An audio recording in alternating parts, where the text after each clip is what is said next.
ঝাড়গ্রামে আজ সর্বোচ্চ তাপমাত্রা মনে করা হচ্ছে 50 বছরের মধ্যে এদিন সর্বোচ্চ তাপমাত্রা রেকর্ড করলো ঝাড়গ্রামে আজ সর্বোচ্চ তাপমাত্রা 44 ডিগ্রি সেলসিয়াস। ফলে এই তীব্র দাবদাহে ব্যাপক নাজেহাল সাধারণ মানুষ।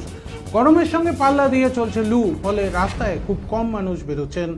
ঝাড়গ্রামে আজ সর্বোচ্চ তাপমাত্রা 50 বছরে আজ সর্বোচ্চ তাপমাত্রা রেকর্ড ঝাড়গ্রামে আজ সর্বোচ্চ তাপমাত্রা 44 ডিগ্রি সেলসিয়াস। ফলে এই তীব্র দাবদাহে ব্যাপক নাজেহাল সাধারণ জনগণ। গরমের সঙ্গে পাল্লা দিয়ে চলছে লু।